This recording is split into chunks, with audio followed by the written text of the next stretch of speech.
ಸುಬ್ರಭೃತೋಳ್ ವಿದ್ಯುದ್ಯಾಡ ವಿಭ್ರಮ ಪ್ರಕಟಿತವಾಗಿ ಉತ್ಕಟಿ ಶತಕೋಟಿ ತಟಸ್ಥಾಂತಿಯಂ ದಿಕ್ಕರ್ಷವೋ ಏನೋ ವಜ್ರಮಣಿ ಮಕಟ ವಿಸ್ಫುರಿತ ಶಬ್ದ ಗ್ರಹ ವಿಭ್ರಾಟ್ ವಿರಾಟ್ ಚಕ್ರವರ್ತಿ ಪ್ರತಾಪನಂ ತುಟಿ ವರ್ಜಿತನಾಗಿ ಪೂಜಿತ ಪಟುತರ ಗರ್ಜನೆಯಿಂದ ವೈವರ್ಜಿಸುವ ಹರಿಹರಲಲಲಲಲಲ ವಿಸ್ಫುರಿತ ಧ್ವನಿಯಿಂದ ಕೇಳುವ ನೀನು ದೇವರ ಬೇರೆ ನರಿಣೆ ಸರಿಯಿಂದ ಗಜ ಧರಣೆ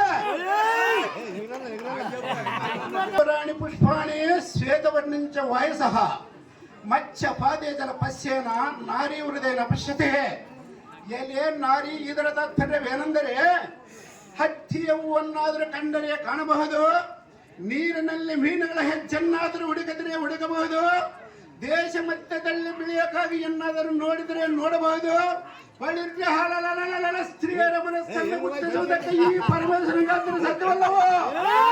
ಅಂದ ಮೇಲೆ ನಮ್ಮಂತವರು ಬಾಳಿನ ಬಂಡ ಮುಂದೆ ನಿನ್ನ ಕುಟಿಲಗಳು ಎನ್ನೆದುರು ಪ್ರಕಟಣೆ ಮಾಡಿದ ದ್ರೌಪದಿ ಸಾಕು ಮಾಡು ನಿನ್ನ ಬಡವಾರದ ರೀತಿ.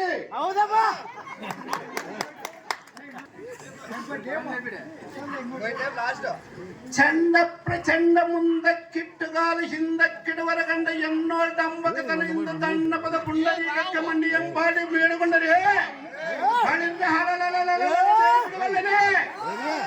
ಬಣ್ಣ ಮುಂದೆ ನಿನ್ನ ತುಂಡು ತುಂಡು ಮಾಡಿ ಮಂಡಲೀಕನೋಳು ಹಣ್ಣೋಲೇಬೇಕೆಂದು ಎನ್ನಮನ ಖಂಡಿತ ಮಾಡಿಕೊಂಡರುವೆ. ಮನದೊಳ್ದಾನಿಸ ಅಮರೇಶನ ಶರಣ ಜೀರಿತ ನಿನ್ನೆ ಋಣ ಬಳಿದ್ರೆ ಹಲಲಲ ಹಾರಿಸುವ ನಿನ್ನೆ ಪ್ರಾಣ. దయచేసి అందరు చప్పట్లు కొట్టవలసిందిగా కోరుచున్నాం. బాగా చెప్పినారు ముగ్గురు పెద్ద మనుషులు కూడా పాపం ఏమో